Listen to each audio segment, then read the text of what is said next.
Hello everybody, welcome to Us Rusty Bucket. Subscribe to the channel if you have not already and drop a like on this video. It only takes 1 second and makes a massive difference in how the video performs in the YouTube algorithm. So that like would be much appreciated. So we're getting into hot takes, many of these again relating to the off season and signing specifically.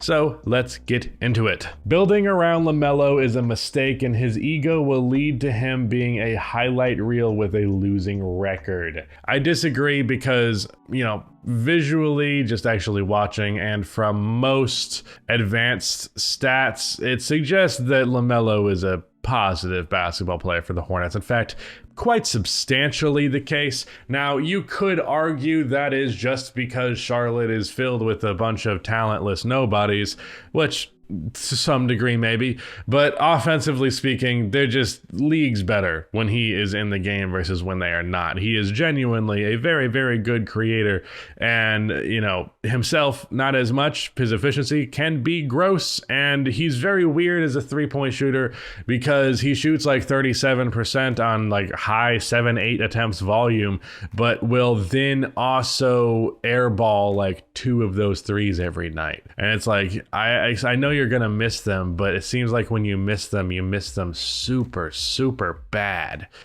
Kind of a tangent, but overall, LaMelo is a very egotistical person. Obviously, I mean, he's a young professional athlete in a city that essentially belongs to him. And I've even been driving in Charlotte and been like, I think that might have been LaMelo Ball because, it's a fucking insane supercar being driven by a complete jackass. So, I don't know much about his character. It's not a lot of super positive stuff. I wouldn't read into it too much, but at the very least, I will defend LaMelo is a good basketball talent, no doubt. Draft Brandon Miller over Scoot Henderson, good. Don't know about that one. The Chris Middleton contract has sunk the Bucks' chance of coming out of the East as they cannot fill up the rest of the team now. Well, first of all, they signed Malik Beasley, who I think is a really, really, really good pickup for them, which they got for obviously basically nothing. But I think the Bucks roster as it exists right now could totally compete for a championship. So I think it's silly to say that sinks their chances when they could. Just now they have pretty decent chances.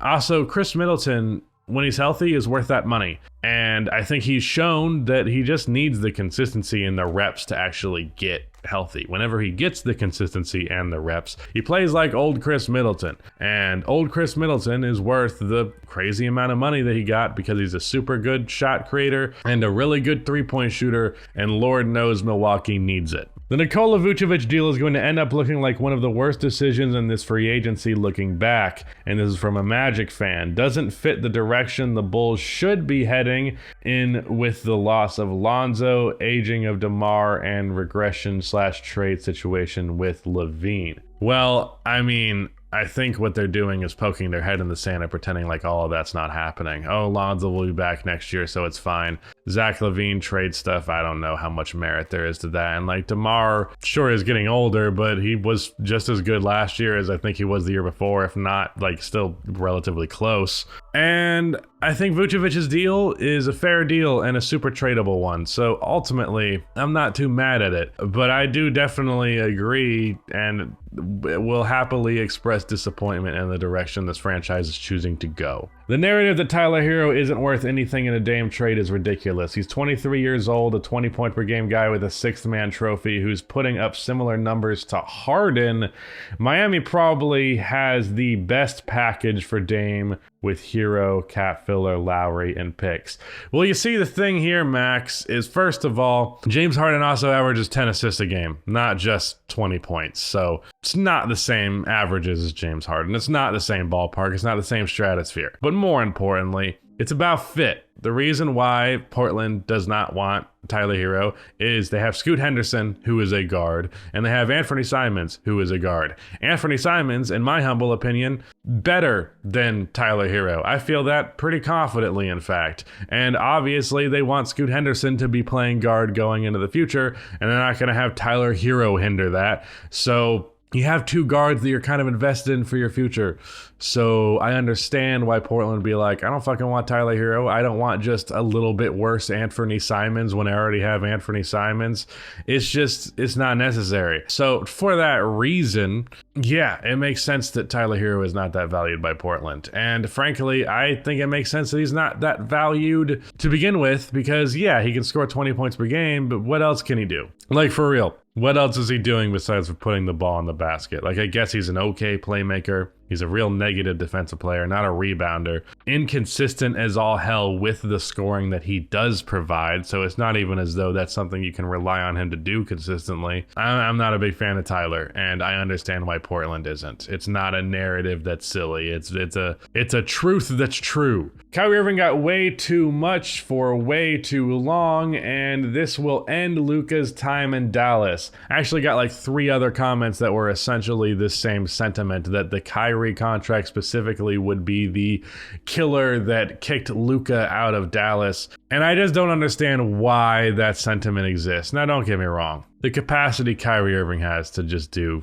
insane fuckery at any moment's notice is noteworthy and admirable. And frankly, he is the GOAT at creating just complete nonsense, just out of thin air. It's genuinely impressive how much he's able to cause problems out of nothing. But, you know, I do think that risk was worth taking, and especially for what they invest in, and especially for what the potential of those two is if you surround them with the right pieces. Now, I think they had a decent offseason, definitely could have been better, but I like the offseason they've had at large, and I think 2 years from now, they could definitely be contending if they do play their cards right. And I also think Kyrie's deal is just low enough that it's not too crippling if he does end up just being dead cap, essentially. I don't think Kyrie is the problem. I think the fact that it got to the desperation of Kyrie to begin with is kind of the problem, that they made so many mistakes trading shit that they were like, fuck, we gotta trade for a complete wild card and hope that it saves us, and it's a wild card that wins us the game, it doesn't sink us. But yeah. Max Strus's contract is good value. He got like, what, 16 to 18 million-ish a year? I think that's fair enough for Max because he's proven to be a pretty good defensive player and an inconsistent but often knockdown shooter. He also looks like Sebastian Stan, so that's cool. The Winter Soldier, if you didn't know. I think, especially given what Cleveland needs, it's cool. It's just like, you committed a lot to Max Strus, you know what I mean? Like, that's a lot to put on Max. Not that he's not capable, but just that it was like, wow, okay, you really invested in this guy. You made it. You almost made a statement with this one. So I understand why some people are maybe a little critical of it, but I think ultimately probably fine. The Suns will be stupidly good in the regular season, barring any injuries, but they might disappoint in the offseason. I assume you mean playoffs. This is how I feel about Phoenix, essentially. They're going to win a lot of games in the regular season, and they're going to score a lot of points. And I can already picture all of the, like, probably hundreds of comments I'm going to get on my video titled, The Suns Will Regret the Bradley Beal Trade. I accept that reality as what will be. I will just be simply patiently waiting for the playoffs to come, because what I said about Phoenix and the situation that they put themselves in is that they are not going to win a championship. They can win 60 games. They can make a valiant effort in the playoffs, but they're not winning a championship. Maybe they are, and this clip makes me look like a complete jackass, in which case, you got me. This clip's probably on Twitter now. But for the most part, man, like, I think Phoenix was a team that had a chance to win a championship if they played their cards right, and I criticized them when I felt like they played their cards wrong. So ultimately, they fall into now good team that won't actually win to me territory. They will probably score. They might break scoring records, but ultimately not a championship roster, in my opinion. But yeah, that is it. Shout out to Rudy for editing this video, and goodbye.